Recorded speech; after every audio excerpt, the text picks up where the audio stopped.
Meus queridos irmãos, a paz do Senhor a todos, amém. Meus irmãos, abra as vossas Bíblias em Atos do Espírito, através dos Apóstolos, capítulo 1. Vamos ler no versículo 6.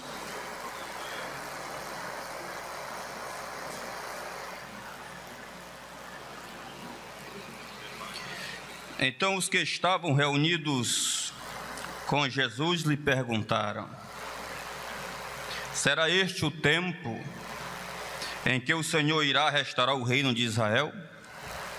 Jesus respondeu: não cabe a vocês conhecer tempos ou épocas que o Pai fixou pela sua própria autoridade, mas vocês receberão poder ao descer sobre vocês o Espírito Santo, e serão minhas testemunhas, tanto em Jerusalém, como em toda a Judeia e Samaria e até os confins da terra.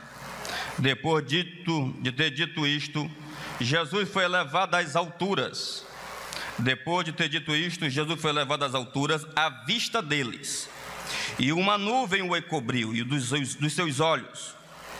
E estando eles com os olhos fixos no céu, enquanto Jesus subia, eis que 2 homens vestidos de branco se puseram ao lado deles. E lhes disseram: homens da Galileia, por que vocês estão olhando para as alturas? Esse Jesus que foi elevado do meio de vocês para o céu, virá do mesmo modo como vocês viram subir. Amém? Nesta noite nós vamos conversar sobre os desafios e a urgência da igreja missionária. Os desafios e a urgência da igreja missionária. A Bíblia diz: aquele que invocar o nome do Senhor será salvo.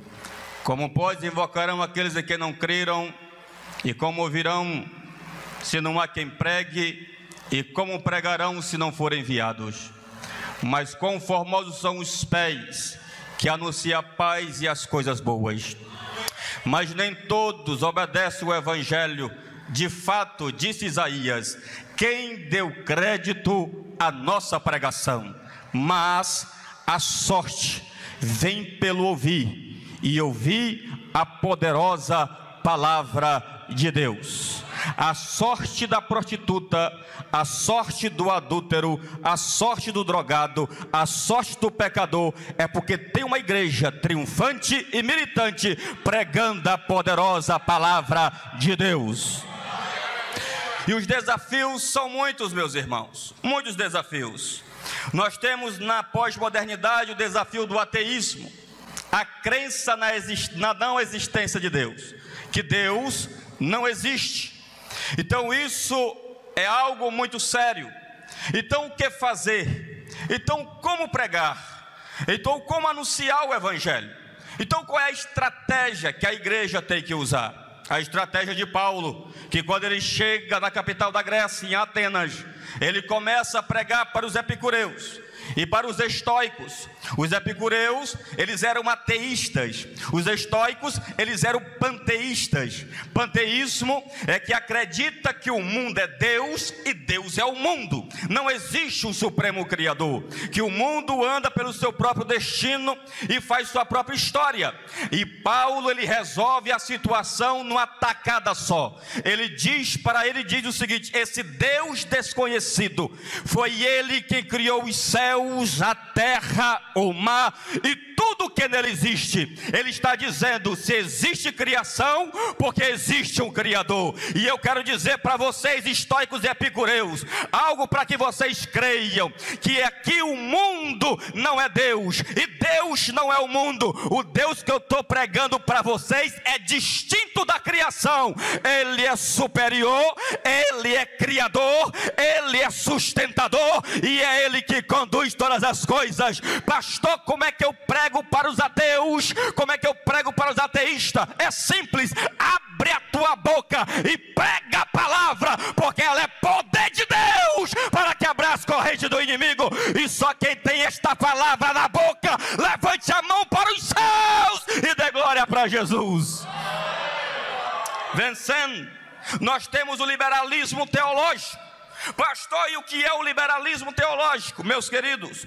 O liberalismo teológico, nós estamos vendo na pós-modernidade, aonde recebeu a influência da modernidade através do racionalismo, do iluminismo, das novas luzes, ou seja, dizendo, não importa mais os dogmas, não importa mais a revelação, não importa mais a palavra, ou seja, não acreditava mais nada pela fé, tudo era pela razão. Agora que manda é a ciência. Nós não podemos estudar Deus, porque Deus é espírito, e espírito é invisível. Se é invisível, não pode ser tocado. Se não pode ser tocado, não pode ser estudado. Então eles começaram levando por esta linha e dizendo: o que importa é a ciência. Vamos estudar pelo material. Mas se enganam eles, que eles pregam dizendo: esta Bíblia não é a palavra de Deus, ela contém a palavra de Deus. E como é que nós vamos vencer isso? Como nós vamos vencer o liberalismo teológico que estão pregando? Não existe mais os dons espirituais. Jesus não cura mais, e Jesus nunca andou sobre as águas. Nós vamos dizer para o mundo em trevas e para Satanás que a palavra aberta e fechada, ela toda, ela é a palavra de Deus, e é poder de Deus para a salvação. É simples, é a pregação da palavra. Não adianta métodos, não adianta artimanha humana, não adianta tripé, não adianta jeitinho. A Bíblia não precisa da minha autoridade para dizer que ela é autoridade. Ela não precisa da autoridade da igreja para dizer que ela é autoridade. Quem diz que ela tem autoridade foi quem revelou ela, é o autor dela, é o Criador dos céus e da terra. Se ele diz que a palavra é verdade, então creia, glorifique e exalta e pregue a palavra. Pregar a palavra. Se nós nos calar, não vai. E nós temos o pluralismo religioso. É um outro grande desafio. E quem está enfrentando isso são os jovens cristãos que estão nas faculdades, nas universidades. Por quê? Porque o pluralismo está dizendo o seguinte: não, ele está dizendo o seguinte: o que importa é o subjetivismo. Ou seja, o que importa é a tua opinião, é o que você acha, é o que você pensa. Então o que é que o pluralismo está dizendo? Nem para debater mais não presta. Por quê? Porque eles estão dizendo o seguinte: não, esse Jesus aí, ele é Deus, é verdade, mas também Alá é Deus, Alá leva nós para o céu, também a macumba leva nós para o céu. Como nós vamos quebrar isso, meu irmão? Fazer como os apóstolos fizeram, fazer como os reformadores fizeram, fazer como os puritanos fizeram, e continuar fazendo o que a igreja de Coroatá está fazendo, é pregar a palavra. E quando pregamos a palavra, o inferno bate em retirada, porque o poder está na palavra. Pega aí sua Bíblia, levante ela para o céu, pega a Bíblia, sacuda ela é poder de Deus.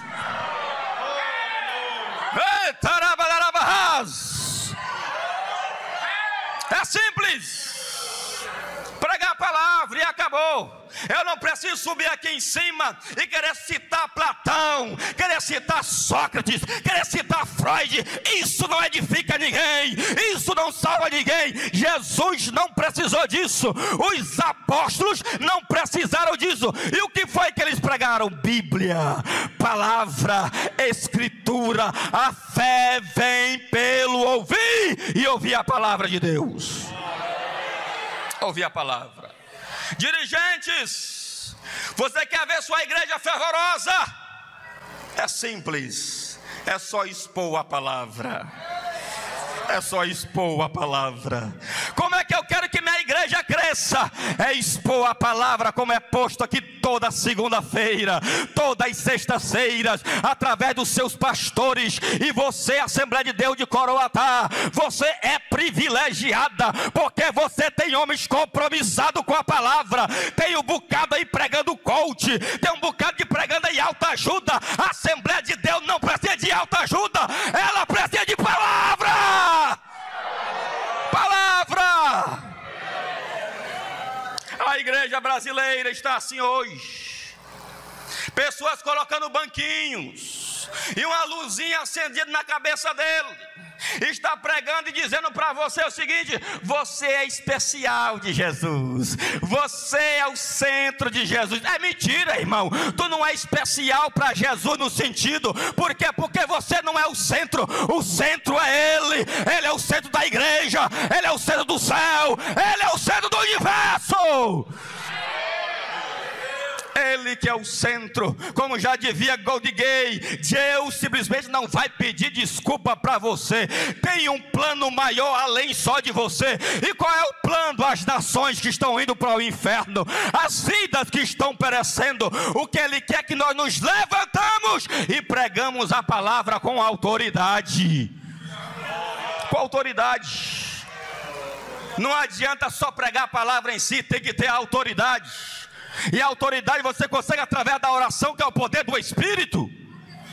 Uma vez, David Himmel, um cético inglês, ele estava correndo, atravessando a rua, e um homem olhou: Himmel, você vai para onde? Eu vou ver George Whitefield pregar a palavra. O homem não cria na palavra, o homem não acreditava em Deus, mas ele estava correndo para ouvir George Whitefield pregar a palavra. E eles disseram: mas Himmel, você não crê. Mas George Whitefield crê no que ele está pregando. O que importa não é simplesmente que as pessoas deixem de pensar ou pensam. O que importa é que nós acreditamos que isto é verdade, meu irmão. Quando você prega a palavra e tem convicção que isso daqui é a palavra de Deus, eles vão correr para o Evangelho. Oh, meu irmão, se desperte. Hoje eu saí da reunião dos obreiros com o pastor Josias, e eu fui para casa. Eu abri o portão, eu fui para casa sem pensar em nada do que Deus mandou fazer. Saí da reunião, eu entrei, abri a porta. Quando eu botei o pé dentro de casa, irmão, eu fui tomado por uma presença tão gloriosa. Eu dizia: pega o telefone e liga agora para um rapaz, que o tempo dele nos prazeres do mundo acabou. Eu tenho uma chamada para a vida dele. E eu imediatamente liguei para ele, consegui o telefone dele. Eu disse: rapaz, você está onde? Pastor, eu estou em casa. Pois não sai para lugar nenhum, Deus está mandando eu ir aí e falar contigo. Ele disse: pois venha, pastor. Pois venha, que eu estou aqui em casa. Eu cheguei lá, chamei 2 obreiros, estão aqui comigo. E eu cheguei lá na casa desse irmão. Ele estava lá barbudo, cabelo pintado, brinco na orelha. Eu cheguei para ele, entrei no quarto. Ele disse: diga, meu pastor, o que é que Deus quer comigo? Ele disse: meu filho, Deus mandou te dizer que o tempo aí nos prazeres do mundo acabou. Ele está te chamando hoje. Ele disse: pastor, hoje de madrugada, 1h da manhã, ele estava me incomodando, dizendo: volta, volta, volta. Deus está chamando, Deus quer chamar, Deus quer usar. Oh, Rabás, Vitor, Rabás. Meu irmão, é tempo. Não é tempo de brincar, não é tempo de fofocar, não é tempo de puxar tapete de ninguém. As almas estão para o inferno, mas a igreja tem que se levantar com força, autoridade, poder, dinamismo para ganhar as almas. Deus está te chamando, jovem. Deus está te chamando, obreiros. Deus está te chamando, senhora. É pastor, mas eu já estou com 80 anos de idade. Não importa. Quando você vê no dia de domingo, você vê umas velhinhas das Testemunhas de Jeová andando com a parte na mão, evangelizando, e eles não crêem no Espírito. E você, minha senhora, que é cheia do Espírito, vai pregar, vai evangelizar. Deus está contigo. Pregue, pregue, a tempo e a fora de tempo.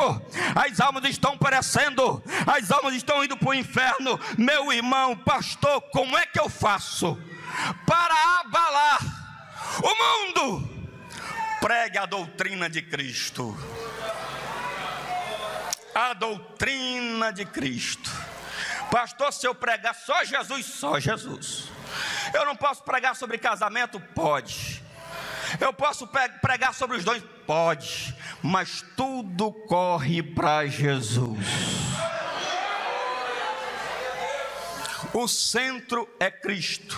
Por isso que John Frame, ele já dizia o seguinte: quando nós pregamos Cristo, nós não estamos restringindo a pregação do Evangelho, nós estamos centralizando a pregação do Evangelho na pessoa de Jesus de Nazaré. Quando eu prego sobre a doutrina dos anjos, corre para Jesus. Quando eu prego a doutrina da igreja, corre para Jesus. Quando eu prego a doutrina dos homens, corre para Jesus. Quando eu prego a doutrina do pecado, recorre para Jesus, porque Ele é o purificador de todo o pecado. Quando eu prego simplesmente sobre salvação, corre para Jesus. Se a Bíblia prega Jesus, pois você também tem que pregar Jesus, Jesus, Jesus, Jesus. Ele é o Salvador. Jesus precisa estar nos teus lábios quando você for pregar o Evangelho. Tudo corre para Ele. A outra é a doutrina de Deus. A doutrina de Deus, sim. Quando a igreja ela sai dos limites geográficos de Jerusalém, ela vai para o mundo dos gentios. Os judeus, eles são monoteístas. Eles acreditam na existência de um só Deus. Já o mundo dos gentios acreditava no politeísmo, na crença de vários deuses. E por que os gentios acreditavam em tantos deuses? É porque eles acreditavam o seguinte: eu estou com dor de cabeça, então eu tenho um Deus para curar minha dor de cabeça. Se eu estou com a dor no pé, eu tenho um Deus para curar o meu pé. Se eu quero casar, eu tenho uma divindade para abrir as portas para eu casar. Então, para cada situação tinha um Deus para resolver o problema. E quando os apóstolos eles saem dos limites geográficos de Jerusalém e começam a entrar dentro do mundo dos gentios, começam a entrar na Ásia Menor, em Éfeso, em Tiatira, em vários lugares, começam a entrar na Macedônia e pregando o Evangelho. Eles estavam pregando: você está com doente, o nome do meu Deus é Jeová Rafa, é o Senhor que cura. Você está passando por necessidade, o nome do meu Deus é Jeová Jireh, é o Senhor de toda provisão. Você está desamparado, o nome dele é Jeová, o Senhor é meu pastor e nada me faltará. Ele é Deus para cada situação da tua vida. Ele é onipotente, Ele é onipresente, Ele é onisciente, Ele é transcendente, Ele é imanente. Ele está no céu, Ele está na terra, Ele manda no inferno, Ele manda no mundo dos homens, Ele controla. Pois abre a tua boca e fala do Deus Santo. Ele é poder de Deus para salvar. Para salvar. Não tenha vergonha do teu Deus, irmãos. Não tenha vergonha do teu Deus, jovem. Não é cafonice. Eu estava agora merendando mais uns jovens, aí estava assim uma moça, aí olhou assim com nós com desprezo, porque a gente estava todo de gravata com a Bíblia na mão, ela estava com um shortinho curto, cheio de tatuagem, olhou nós assim com um desprezo, e eu fiquei, e criou assim uma ira dentro de mim, porque olhou para nós com desprezo. Eu olhei para o comecei a falar bem alto para os meus auxiliares que estavam perto de mim. Eu disse: meu irmão, nada desse mundo me atrai. Quem ama a Deus não olha para a vaidade. Quem ama a Deus não olha para o pecado, só olha para Deus, para Deus, para Deus, para Deus, para Deus, para Deus. Quando o homem está cheio de Deus, irmãos. Ontem à noite, 3 horas da manhã, por isso eu acho que ele me encheu hoje de manhã, depois que eu saí da reunião, 3 horas da manhã, eu deitado, estendi minhas mãos ao céu: Deus, me salva dessa frieza miserável. Eu quero ser queimado pelo teu Espírito. Irmãos, desde quando eu saí da reunião e eu entrei da minha casa, entrou uma glória dentro de mim. Eu liguei para os auxiliares, eu já profetizei hoje para jovem. Eu fui na casa de uma serva de Deus e disse: meu filho, hoje de madrugada tu orou pedindo para Deus te encher, para Deus. Ele está dizendo que vai te queimar, Ele vai te encher, Ele vai te transbordar. É só você querer, você querer. E só quem quer poder de Deus, só quem quer glória de Deus, Ele quer te usar.